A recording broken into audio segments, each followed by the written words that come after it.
Hello everyone, welcome to Learner Bee. I am Shivani Chauhan. इस video में हम लोग देखेंगे क्लास 6 हिंदी की बुक का चैप्टर 10 झांसी की रानी। तो स्टार्ट करते हैं। सिंहासन हिल उठे, राजवंशों ने भ्रकुटी तानी थी। बूढ़े भारत में आई फिर से नई जवानी थी। गुमी हुई आज़ादी की कीमत सबने पहचानी थी। दूर फिरंगी को करने की सबने मन में ठानी थी। चमक उठी सन 57 में, वह तलवार पुरानी थी। बुंदेले हर बोलो के मुँह, हमने सुनी कहानी थी। खूब लड़ी मर्दानी, वह तो झांसी वाली रानी थी। तो देखिए, सिंहासन हिल उठे, राजवंशों ने भ्रकुटी तानी थी। सिंहासन हिल उठे, इसका क्या मतलब है? देखिए, इसमें ना एक तरह से ये बताया गया है कि सिंहासन हिल गए थे। कब की बात की जा रही है? यहाँ पर 1857 के टाइम पर हमारे देश की जो पहली आज़ादी की जंग थी, उसमें किस तरीके से रानी लक्ष्मीबाई ने अपना योगदान दिया था, और उनके योगदान को देखकर या फिर उनके जो कर्तव्य थे या उन्होंने जो जिस तरीके से लड़ाई करी थी ना, उसे देखकर सिंहासन हिल उठे थे। सिंहासन कौन सा? अंग्रेजों का शासन। और राजवंशों ने भ्रकुटी तानी थी। जो राजवंश थे, रजवाड़े थे, उन्होंने देखा कि एक औरत किस तरीके से लड़ रही है। बूढ़े भारत में आई फिर से नई जवानी थी। बूढ़ा भारत कैसे? भाई, हमारा देश एक तरह से अंग्रेजों के शासन में इतना ज़्यादा कमज़ोर हो गया था, तो बूढ़ा भारत मतलब जो कमज़ोर हो चुका भारत था, उसमें एक नई जवानी आ गई थी। ये देख करके किस तरीके से रानी लक्ष्मीबाई अंग्रेजों के खिलाफ लड़ रही हैं। गुमी हुई आज़ादी की कीमत सबने पहचानी थी। तो आज़ादी खो चुकी है। लगभग 100-150 सालों से देश हमारा 100 सालों से गुलाम है। ये देखकर ये मतलब चीज़ लोगों के समझ में आने लगी थी, और आज़ादी की क्या कीमत होती है ये भी लोगों के आने लगा था समझ में। दूर फिरंगी को करने की सबने मन में ठानी थी। तो फिरंगी का क्या मतलब है? जो अंग्रेज हैं, जो बाहर के लोग हैं, जो हमारे देश के नहीं हैं, उन्हें फिरंगी कहते हैं। उनको हटाना है, देश से बाहर निकालना है, ये सबके मन में सबने ठान ली थी। चमक उठी सन 57 में। सन 57 यानी कि 1857 की बात यहाँ पर हो रही है। चमक उठी सन 57 में, वह तलवार पुरानी थी। मतलब जो तलवार जिससे वार किया गया था, वो कोई नई तलवार नहीं थी, वो बहुत मेहनत करके उसको सीखा गया था। वह तलवार पुरानी थी। बुंदेले हर बोलो के मुँह, हमने सुनी कहानी थी। तो बुंदेले हर बोलो क्या है यहाँ पर? जो हर बोले होते हैं कहानी सुनाने वाले, बुंदेलखंड के इलाके में जो कहानी सुनाने वाले लोग होते हैं, उनकी बात यहाँ पे कवित्री कर रही हैं। खूब लड़ी मर्दानी, वह तो झांसी वाली रानी थी। तो खूब लड़ी मर्दानी यानी कि बहुत ही साहस के साथ, बहुत ही ज़्यादा करेज के साथ उन्होंने लड़ाई करी थी। और वो कौन थी? वो थी महारानी लक्ष्मीबाई। तो इसमें यही बताया गया है कि अंग्रेज़ों की गलत नीतियों से जो शासक थे वो काफ़ी चिंतित थे। मतलब हमारे देश के जो लोकल रूलर्स थे, अंग्रेज उन पे काफ़ी ज़्यादा अत्याचार कर रहे थे, हमारे देश के लोगों पे भी अत्याचार कर रहे थे। और राजवंश जो हैं काफ़ी इस वजह से काफ़ी परेशान भी थे, गुस्से में भी थे। और हमारा देश काफ़ी समय से गुलाम था। तो 1857 में दोबारा से एक क्रांति की मुहिम छिड़ गई थी पूरे देश में। तो यहाँ पर भ्रकुटी जो है, भ्रकुटी का मतलब होता है बौहें, हमारी आईब्रोज। गुमी मतलब खोई हुई, है ना। तो ये सब हमने देख लिया। अब नेक्स्ट पैराग्राफ देखते हैं। कानपुर के नाना की मुंह भोली बहन छबीली थी। लक्ष्मीबाई नाम पिता की, वह संतान अकेली थी। नाना के संग पढ़ती थी वह, नाना के संग खेली थी। बरछी ढाल कृपाल कटारी, उसकी यही सहेली थी। वीर शिवाजी की गाथाएं उसको याद जुबानी थी। बुंदेले हर बोलो के मुँह, हमने सुनी कहानी थी। खूब लड़ी मर्दानी, वह तो झांसी वाली रानी थी। तो इसमें देखिए कानपुर के, यहाँ से देखते हैं हम, कानपुर के नाना की मुंह बोली बहन छबीली थी। तो कानपुर के नाना साहेब जो उस समय वहाँ पे थे, नाना साहेब के बारे में हम लोग पढ़ते हैं ना हिस्ट्री में, अभी आप लोग 8th क्लास में आके पढ़ेंगे। तो काफ़ी वो भी एक बड़े लीडर रहे हैं, वॉरियर रहे हैं, देश की आज़ादी में उनका योगदान रहा है। तो इसमें ये बताया गया है कि कानपुर के इलाके के जो नाना साहेब थे, उनकी वो मुंह बोली बहन छबीली थी। छबीली का मतलब, यहाँ पर जो शब्द छबीली है, इसका मतलब होता है ब्यूटीफुल या फिर सुंदर। ठीक है, सुंदर होता है शब्द का मतलब छबीली का। तो कानपुर के नाना की, नाना मतलब इनके नाना ही नाना साहिब की बात हो रही है, उनकी मुंह बोली हुई बहन थी, मतलब मानी हुई बहन थी। लक्ष्मीबाई इनका नाम था, और पिता की वो अकेली ही संतान थी, मतलब और कोई भाई बहन इनका नहीं था। नाना के संग पढ़ती थी वह, नाना के संग खेली थी। तो जो नाना साहिब जिनकी बात कर रही हूँ मैं, उनके साथ ही पढ़ती थी, उनकी ही, और उनके साथ ही खेलती थी रानी लक्ष्मीबाई। बरछी ढाल कृपाल कटारी, उसकी यही सहेली थी। तो बरछी ढाल कृपाल, ये क्या होता है, कृपाल होती है तलवार, कटारी जिससे काटा जाता है। तो ये जो होते हैं ना लड़ने के इक्विपमेंट्स होते हैं, बर्छी, ढाल, कृपाल, कटारी, ये रानी लक्ष्मीबाई इनसे ही खेला करती थी। तो इसमें यही है कि ये अपनी इकलौती संतान थी अपने पिता की। कानपुर के जो नाना साहेब थे वो उनको अपनी बहन मानते थे, रानी लक्ष्मीबाई को। वह बहुत सुंदर भी थी दिखने में, और वो खेलती थी, पढ़ती थी नाना साहेब के साथ। उनकी जो सहेलियां थी वो बर्छी, ढाल, कृपाल और वीर शिवाजी महाराज है ना, उनकी जो कहानियां थी, उनकी जो उन्होंने वीरता की गाथाएं थी, उनको मुँह ज़बानी याद थी रानी लक्ष्मीबाई को। बुंदेले हर बोलो के मुँह हमने सुनी कहानी थी, खूब लड़ी मर्दानी वह तो झांसी वाली रानी थी। तो इसका ये बार बार रिपीट होगी कि बुंदेले हर बोलो के मुँह हमने ये कहानी सुनी है। बुंदेले हरबोले कहते हैं कि वो एक महान योद्धा थी और जो युद्ध में मर्दों की भांति लड़ी, मतलब बहुत ही वीरता से, काफ़ी करेज से रानी लक्ष्मीबाई ने लड़ाई करी थी। अब आगे आता है, लक्ष्मी थी या दुर्गा थी वह स्वयं वीरता की अवतार, देख मराठे पुलकित होते उनकी तलवारों के वार, नकली युद्ध व्यूह की रचना और खेलना खूब शिकार, सैन्य घेरना दुर्ग तोड़ना ये थे उनके प्रिय खिलवाड़। तो इसमें है लक्ष्मी थी या दुर्गा थी, मतलब वो लक्ष्मी है ना कि कोई देवी थी, कौन थी हमें नहीं समझ में आता। यह कहना मुश्किल था कि रानी लक्ष्मीबाई लक्ष्मी थी या दुर्गा थी। यह स्वयं वीरता की, कुछ एक करेज की, एक होते ना कि हिम्मत की वो अवतार थी, कि उनके अवतार के हिम्मत के रूप में उन्होंने जन्म लिया था। उनकी तलवारबाजी देख करके मराठों को बहुत प्रसन्नता होती थी कि कितनी अच्छे से तलवारबाजी रानी लक्ष्मीबाई करती हैं मराठे, क्योंकि वो भी मराठा फैमिली की थी। मराठे देख के खूब खुश होते थे। और दुर्ग की रचना, नकली युद्ध, मतलब अगर आप लोगों ने महाभारत देखा होगा तो आपने देखा होगा ना कि किस तरीके से दुर्ग रचा जाता है, किस तरीके से दुश्मन को अपने फंसाया जाता है जाल में। तो वो होता है दुर्ग की रचना। युद्ध क्षेत्र में दुर्ग की रचना, व्यूह की रचना, ये सब खूब खेला करती थी वो। सैन्य घेरना, मतलब सेना को घेरना, दुर्ग तोड़ना, या फिर जैसे कि जो दूसरी सेना ने दुर्ग बनाया है खुद को बचाने के लिए, जो सिक्योरिटी बनाई हुई है उसको तोड़ के जाना, ये सब उनके प्रिय खिलवाड़ थे, मतलब अच्छे उनके फेवरेट गेम्स थे ये सारे के सारे। महाराष्ट्र कुल देवी उसकी भी आराध्य भवानी थी, बुंदेले मुँह बोलो के मुँह हमने सुनी कहानी थी, खूब लड़ी मर्दानी वह तो झांसी वाली रानी थी। तो महाराष्ट्र की कुलदेवी माँ दुर्गा की वह भी पूजा किया करती थी। बचपन से ही उनमें वीरता के संस्कार भरे हुए थे। बुंदेलवासी उस वीर स्त्री के पौरुष की कथा सुनाते हैं। तो ये रानी लक्ष्मीबाई महाराष्ट्र की जो कुलदेवी थी, माता भवानी, उनकी पूजा किया करती थी, उनको माना करती थी, और उनमें वीरता कूट कूट के भरी हुई थी। वीरता के सारे संस्कार थे लक्ष्मीबाई में। और बुंदेली वासी, बुंदेल के रहने वाले जो लोग हैं, उनसे हमने कहानी सुनी है कि कितनी ये निडर थी, कितनी साहसी थी रानी लक्ष्मीबाई। इनका बचपन का नाम क्या था, अगर आप लोगों को पता है तो कमेंट सेक्शन में ज़रूर बताइएगा। हुई वीरता की वैभव के साथ सगाई झांसी में, ब्याह हुआ रानी बन आई रानी लक्ष्मीबाई झांसी में, राजमहल में बजी बधाई खुशियां छाई झांसी में, सुबट बुंदेलों की विरुदावली सी वह आई झांसी में। इसका क्या मतलब है, देखिए, वैभव का मतलब होता है समृद्धि, यानी कि रिचनेस। सुख तो आपको पता है, सुख संपत्ति यानी कि आगे है ना बढ़ना। सुबट का मतलब होता है जो काफ़ी वीर योद्धा होते हैं, उनको कहते हैं सुबट।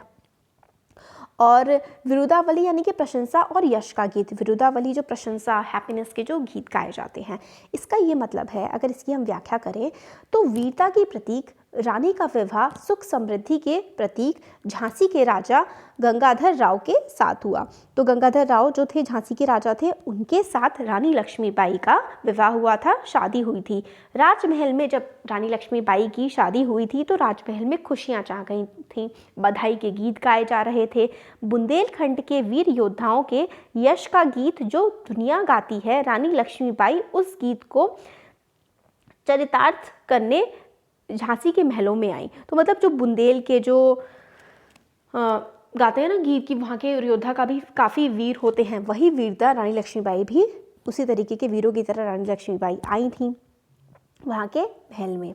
अब आगे आता है, चित्रा ने अर्जुन को पाया, शिव से मिली भवानी थी, बुंदेले हर बोलोगे मुँह हमने सुनी कहानी थी, खूब लड़ी मर्दानी वह तो झांसी वाली रानी थी। चित्रा ने अर्जुन को पाया, तो चित्रा जो थी अर्जुन की वाइफ थी। शिव से मिली भवानी, भवानी पार्वती के रूप हैं, पार्वती का ही रूप मानते ना भवानी माँ को।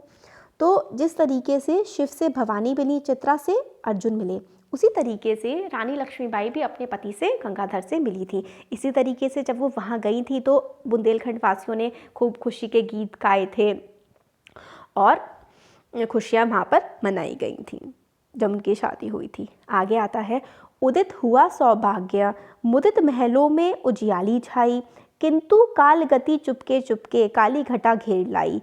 तीर चलाने वाले कर में उसे चूड़ियाँ कब भाई, रानी विधवा हुई हाय, विधि को भी नहीं दया आई। निसंतान मरे राजा जी, रानी शोक समानी थी, बुंदेले हर बोलो के मुँह हमने सुनी कहानी थी, खूब लड़ी मर्दानी वे तो झांसी वाली रानी थी।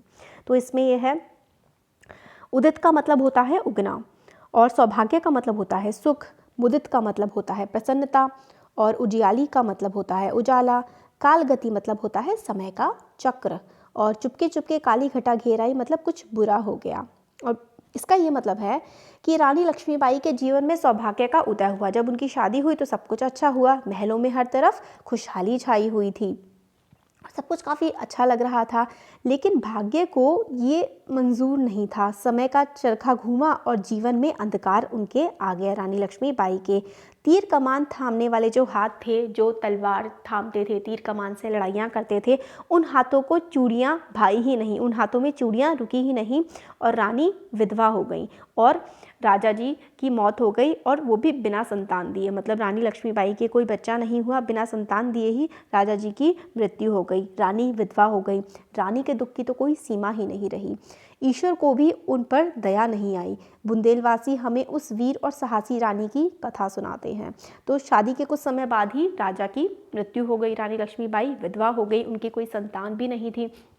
तो जिन हाथों में तलवार तीर कमान था, उन हाथों में चूड़ियाँ तो रुक ही नहीं पाईं और रानी के दुख की कोई सीमा रही नहीं। आगे बताते हैं यहाँ पर, बुजादीप झांसी का तब डलहौजी मन में हर्षाया, राज्य हड़प करने का उसने यह अच्छा अवसर पाया। फौरन फौजें भेज दुर्ग पर अपना झंडा फहराया, लावारिस का वारिस बनकर ब्रिटिश राज्य झांसी आया।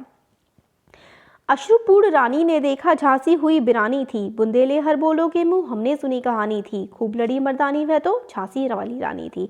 तो बुजादीप झांसी का तब, तो बुजादीप झांसी का तब मतलब राजा जी की मृत्यु हो गई, झांसी के जो राजा थे उनकी मृत्यु हो गई थी। तो डलहौजी मन में हर्षाया, डलहौजी कौन था? अंग्रेज़ों का एक ऑफिसर था, अंग्रेजी सरकार में एक ऑफिसर था डलहौजी। तो डलहौजी को बड़े मज़े आ गए कि राजा जो है मर गया है, अब ये तो राज्य अनाथ हो गया है, अब मैं इसको हड़प लेता हूँ। राज्य हड़प करने का उसको अच्छा, हड़पने का, अपने कंट्रोल में रहने का उसको अच्छा मौका मिल गया और फ़ौरन उसने क्या किया, अपनी फ़ौजें भेज दी झांसी में और अब उसके दुर्ग पर, मतलब जो होता है ना उसका मेन फोर्ट जो होता है उस पर अपना झंडा फहरा दिया। अब लावारिस का वारिस बनकर ब्रिटिश राज झांसी आ गया कि भाई लावारिस हो गया, कोई बचा नहीं है यहाँ पर राजा इसका, तो हम इसको हड़प लेते हैं। इस तरीके से अंग्रेजी सरकार झांसी पहुँच गई। अश्रुपूर्ण रानी ने देखा, मतलब आंसुओं से भरी हुई रानी ने देखा कि झांसी जो है अब वीरानी हो गई है, बिल्कुल सुनसान हो गई है। तो अब झांसी को सुरक्षित करने के लिए रानी को कुछ करना पड़ेगा, क्योंकि वो तो रानी है ना, झांसी वाली रानी है, लक्ष्मीबाई है, उनको तो सब कुछ आता है। वो तो बचपन से ही उन्होंने तलवारें तीर कमान चलाया है, तो अपनी झांसी को वो कैसे ना बचाएं, ज़रूर बचाएंगी। कैसे वो डलहौजी के कब्जे में अपनी झांसी को जाने देंगी। आगे देखते हैं, अनुनय विनय नहीं सुनता है, विकट फिरंगी की माया, व्यापारी बन दया चाहता था जब यह भारत आया। डलहौजी ने पैर पसारे अब तो पलट गई काया, राजाओं नवाबों को भी उसने पैर ठुकराया। रानी दासी बनी है दासी अब महारानी थी, बुंदेले हर बोलो के मुँह हमने सुनी कहानी थी, खूब लड़ी मर्दानी वह तो झांसी वाली रानी थी। तो इसका क्या मतलब है? अनुनय विनय, अनुनय विनय का मतलब होता है प्रार्थना करना, विकट का मतलब होता है अजीब, माया का मतलब होता है चाल, पलटना का मतलब होता है बदल जाना। तो देखिए इसमें क्या है ना, इसमें ये बताया गया है कि अंग्रेज़ों की चालाकियों को समझना बहुत कठिन था। अंग्रेज़ ना बड़े ही चालाक थे, मतलब आपके सामने होता है ना कि पेट में छुरी घूंपना वाली जो चीज़ होती है, वो अंग्रेज़ों ने ही हमारे देश में एक तरीके से शुरू करी थी। सामने बहुत मीठे बहुत अच्छे बनते थे। तो अंग्रेज़ों की चालाकियों को समझना बहुत कठिन था। वे किसी की प्रार्थना नहीं सुनते थे, मतलब कोई उनके सामने कुछ भी गिड़गिड़ाता रहे, कुछ भी करता रहे, वो किसी की नहीं सुनते थे।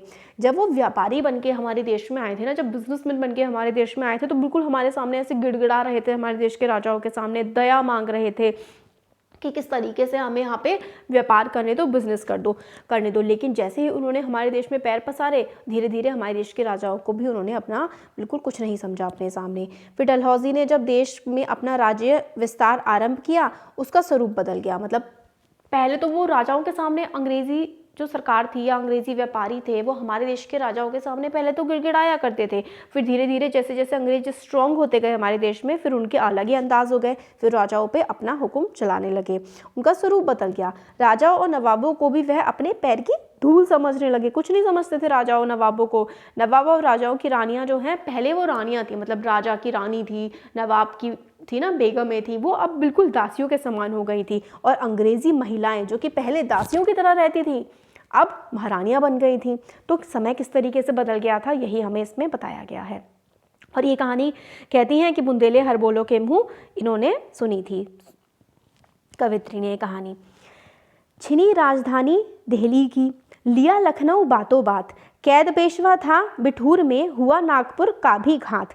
उदयपुर, तिंजौर, सतारा, कर्नाटक की कौन बिसात, जबकि सिंध पंजाब ब्रह्मपुर पर अभी हुआ था वज्रनिपात। बंगाले मद्रास आदि की भी तो यही कहानी थी। बुंदेले हर बोलो के मुँह हमने सुनी कहानी थी, खूब लड़ी मर्दानी वह तो झांसी वाली रानी थी।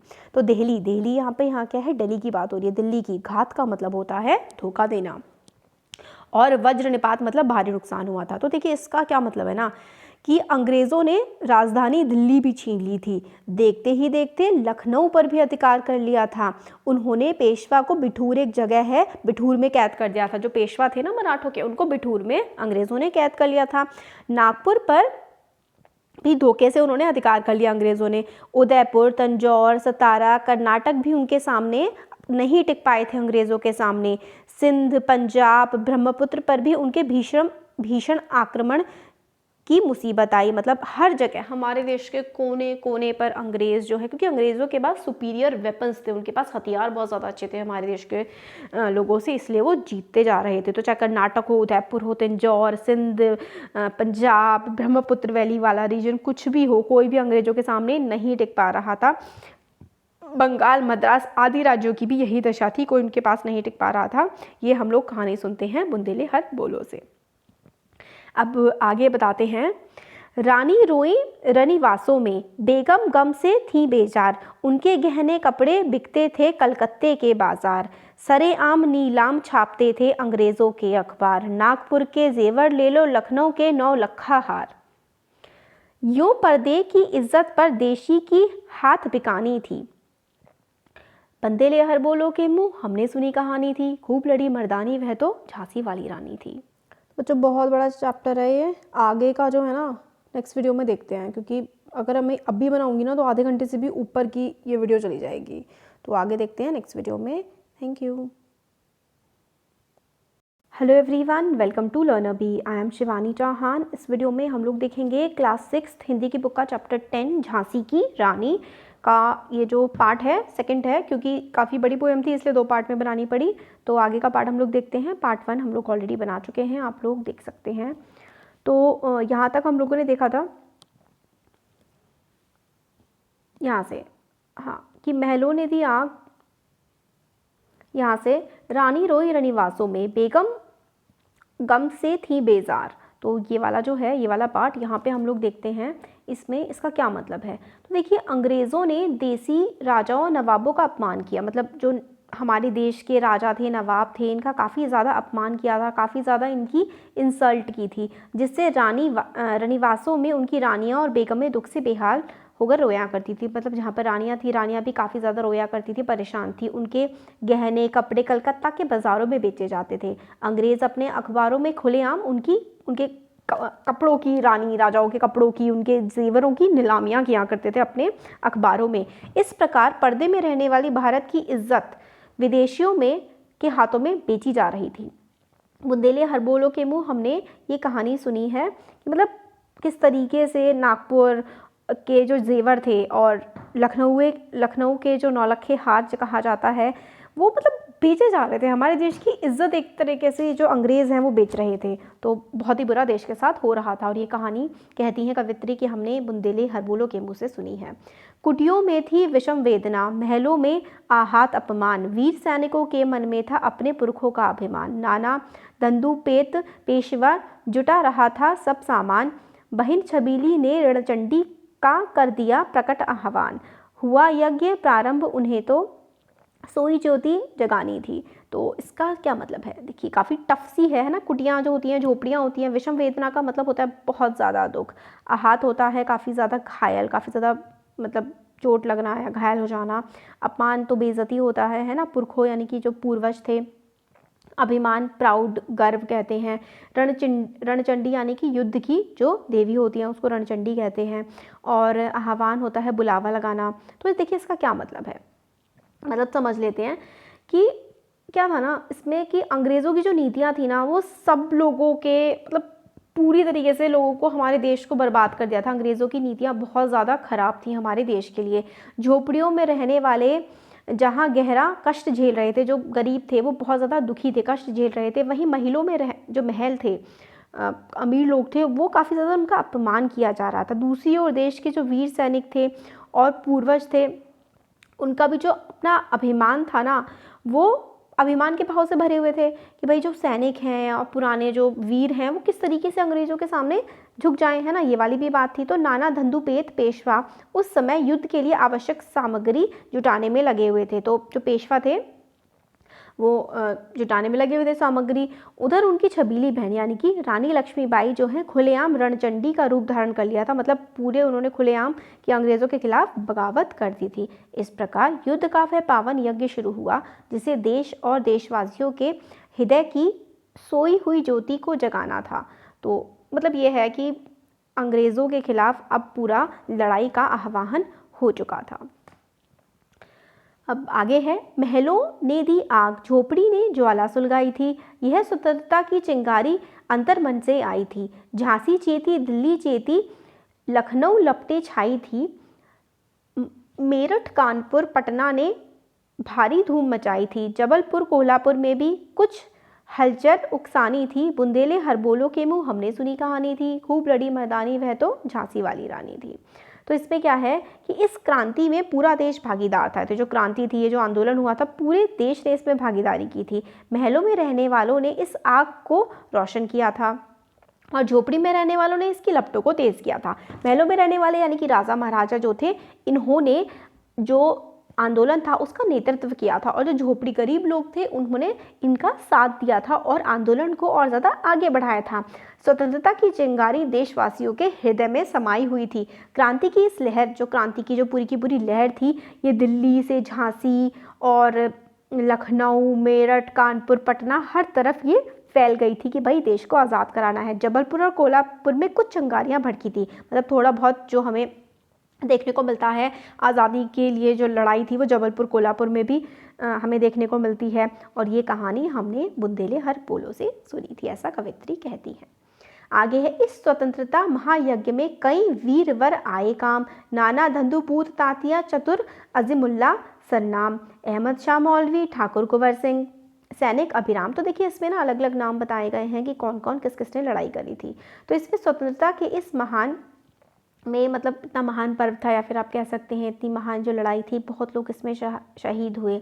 इसमें नाना धंधुपंत, तात्या तोपे, अज़ीमुल्ला खान, ये काफ़ी ज़्यादा प्रसिद्ध हुए, काफ़ी ज़्यादा फेमस हुए 1857 के हमारे स्वतंत्रता संग्राम में। साथ ही अहमद शाह मौलवी और ठाकुर कुंवर सिंह जैसे आज़ादी के वीर सिपाहियों के नाम भी भारत के इतिहास में हमेशा अमर रहेंगे। पर इनका यह बलिदान उस समय अंग्रेज़ों की नज़र में अपराध था। तो ये जो बलिदान हुआ, हमारे देश के इतने सारे सैनिक, इतने सारे राजा महाराजा लोग मरे अंग्रेज़ों के लिए, तो ये सब क्या था कि भाई गद्दारी की है और अंग्रेज़ों ने बहुत बुरी तरीके से बदला लिया था। लेकिन आज जुर्म कहलाती उनको जो कुर्बानी थी, मतलब जो कुर्बानी दी थी हमारे देश के लोगों ने, वो अंग्रेज़ों के लिए तो जुर्म था ना कि भाई तुमने कैसे आंदोलन, कैसे विद्रोह किया हमारे खिलाफ, है ना। तो अंग्रेज़ तो ऐसा ही बोल रहे थे। तो ये कहानी है। फिर आगे इनकी गाथा छोड़ चले हम झांसी के मैदानों में, जहाँ खड़ी हैं लक्ष्मीबाई मर्द बनी मर्दानों में। लेफ्टिनेंट वॉकर आ पहुंचा, आगे बढ़ा जवानों में, रानी ने तलवार खींच ली, हुआ द्वंद्व आसमानों में। जख्मी होकर वॉकर भागा, उसे अजब हैरानी थी। तो इसमें क्या है देखिए, वॉकर एक ऑफिसर था अंग्रेजी सेना का। इसमें अन्य वीरों की कहानी छोड़कर, हमने इससे पहले काफ़ी सारे वीरों की कहानी देखी, उनकी अगर कहानी हम छोड़ के आगे बढ़ें झांसी की तरफ, यहाँ लक्ष्मीबाई पुरुषों के बीच एक बहुत ही वीर पुरुष की भांति लड़ रही थी। उस समय लेफ्टिनेंट वॉकर युद्ध के लिए आ पहुंचा, सैनिकों के बीच से आगे बढ़ा। रानी ने तलवार खींच ली और उन दोनों के बीच युद्ध होने लगा, जिसमें कोई समानता नहीं थी। बहुत भयंकर युद्ध चल रहा था। रानी की वीरता के सामने वॉकर टिक नहीं सका और घायल होकर वहां से भाग खड़ा हुआ। रानी लक्ष्मीबाई और जो लेफ्टिनेंट वॉकर था अंग्रेज़ों की तरफ से, उनके युद्ध हो रहा था, पर उनके बीच में कोई समानता नहीं थी और लेफ्टिनेंट वॉकर वहाँ से हार के भाग गया। और ये कहानी बुंदेले हरबोलो के मुँह से कहती हैं कवित्री की हमने सुनी है। रानी बड़ी कालपी आई, कर 100 मील निरंतर पार, घोड़ा थक कर गिरा भूमि पर, गया स्वर्ग तत्काल सिधार। यमुना तट पर अंग्रेजों ने फिर खाई रानी से हार, विजयी रानी आगे चलती, किया ग्वालियर पर अधिकार। अंग्रेजों के मित्र सिंधिया ने छोड़ी राजधानी थी। तो इसका है आगे कि महारानी लक्ष्मीबाई जो हैं, रानी लक्ष्मीबाई आगे बढ़ी और लगातार 100 मील तक घोड़े पर दौड़ती हुई कालपी पहुंची। कालपी एक जगह है, वहां पर लगातार 100 मील तक दौड़ते हुए वहां पहुंच गई। अब घोड़ा थककर जो है धरती पर गिर गया और मर गया। यमुना किनारे रानी ने फिर से अंग्रेजों को हराया। वीर होकर विजयी होकर वो और आगे बढ़ी और ग्वालियर पर अपना अधिकार कर लिया। ग्वालियर का जो सिंधियों का राजा था ना, वो अंग्रेजों का मित्र था। वो अपनी राजधानी छोड़कर वहाँ से भाग गया, क्योंकि रानी लक्ष्मीबाई ने अधिकार कर लिया था वहाँ पर सिंधिया की राजधानी पर। तो सिंधिया जो कि अंग्रेज़ों का मित्र था, वो वहाँ से छोड़कर भाग गया। अंग्रेज़ों के मित्र भाग गया और ये कहानी हमने सुनी है बुंदेले हरबोलो से। विजय मिली पर अंग्रेज़ों की सेना फिर घिर आई। अब के जनरल स्मिथ सम्मुख था उनके, उसने मुँह की खाई। काना और मंदरा सखियाँ रानी के संग आई थी। युद्ध क्षेत्र में उन दोनों ने भारी मार मचाई थी। तो अब आगे बताते हैं कि रानी को विजय तो मिली, पर अंग्रेजों की सेना ने उन्हें फिर से घेर लिया। विजय मिली रानी लक्ष्मीबाई को कई बार, पर अंग्रेजों की सेना उनका पीछा ही नहीं छोड़ती थी। इस बार उनका सामना जनरल स्मिथ से था और जिसे उन्होंने परास्त कर दिया। रानी लक्ष्मीबाई ने जनरल स्मिथ को भी हरा दिया। रानी के साथ उनकी सहेलियां काना और मंदरा थीं। तो उनकी सहेलियां भी थी काना और मंदरा रानी के साथ। युद्ध के मैदान में उन दोनों ने भारी तबाही मचाई, लेकिन तभी पीछे से हेरूज आ गया, जो ह्यूज रोज, ये इंग्लिश में ऐसे लिखा जाता है इसका, HUGEROS, ह्यूज रोज। तो इनकी सहेलियों ने रानी लक्ष्मीबाई काफ़ी हड़कंप मचा रही थी। तभी ह्यूज रो जो है वो आ गया पीछे से और रानी दुश्मनों से घिर गई। अब अच्छे से लड़ रही थी, बट ह्यूज रोज आ गया जैसे ही, तभी रानी जो है हर तरफ से दुश्मनों से घिर गई थी। तो भी रानी मार काट कर चलती बनी सैन्य के पार, किंतु सामने नाला आया, यह संकट विषम अपार। तो रानी मार काट करती हुई फिर वहाँ से निकल ली थी। अंग्रेज़ों की सेना से घिरी होने पर भी रानी ने अंग्रेज़ों के बीच भारी मारकाट मचाई और शत्रु सेना को पार करके वो आगे बढ़ गई। तभी सामने एक नाला आ गया। इस संकट को पार करना बहुत ज़्यादा कठिन हो गया था, क्योंकि उनका घोड़ा नया था और अड़ गया। अब क्योंकि उनका जो पुराना घोड़ा था वो तो मर गया था, अब नया घोड़ा जो है इतना थक के अड़ गया, वो आगे नहीं बढ़ा। इतनी देर में अंग्रेज घुड़सवार वहां पर आ पहुंचे। अकेली रानी अनगिनत शत्रुओं से लड़ने लगी। वार पर वार होते रहे और अंततः शेरी के समान वह स्त्री घायल होकर गिर पड़ी। उसे देश के लिए शहीद होना ही था। तो उन्होंने खूब अच्छे से लड़ाई करी रानी लक्ष्मीबाई ने, मगर उनका वहाँ से अंग्रेज़ों से पूरी तरीके से वो घिर गई थी, बट फिर भी आगे निकल गई। बट नाली आ गई बीच में और उनका घोड़ा वहीं पर रुक गया, आगे बढ़ा ही नहीं। और फिर अंग्रेज़ आ गए और खूब घमासान युद्ध हुआ और रानी लक्ष्मीबाई की यहाँ पर मृत्यु हो गई।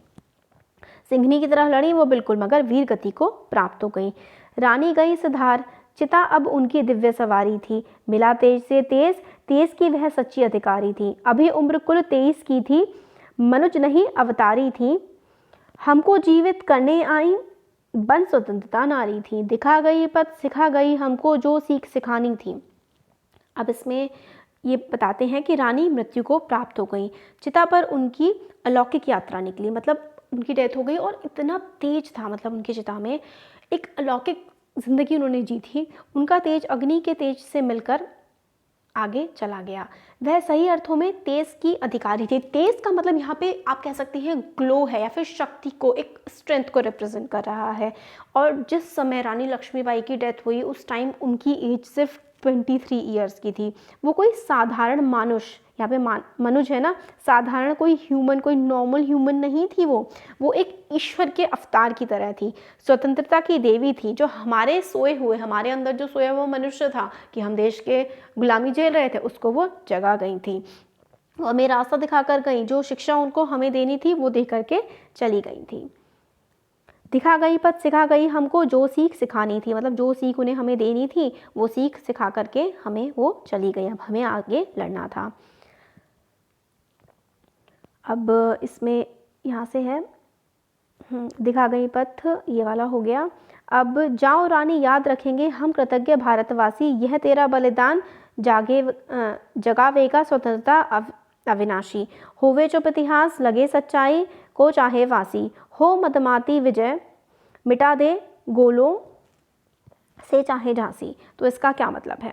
इसका ये मतलब है कि कवित्री रानी के प्रति अपनी श्रद्धांजलि अर्पित कर रही हैं और कह रही हैं हम भारतवासी तुम्हारे उस बलिदान को हमेशा याद रखेंगे। तुम्हारा ये बलिदान कभी ना मिटने वाली स्वतंत्रता की भावना को जन्म देगा। मतलब जो बलिदान रानी ने इतनी कम उम्र में किया, ये बलिदान को जब हम पढ़ेंगे, जब हम इसके बारे में बात करेंगे, सुनेंगे, तो हमारे अंदर भी एक नई भावना उत्पन्न होगी कि स्वतंत्रता के लिए रानी लक्ष्मीबाई ने कितना बलिदान दिया था। भले ही इतिहास में तुम्हारे विषय में कुछ ना लिखा जाए, हो सकता है हिस्ट्री में तुम्हारे बारे में ना लिखा जाए, तुम्हारी सच्चाई को मिटाने का भी प्रयास किया जाए, जो तुमने किया है देश के लिए उसको मिटाया भी दिया जाए।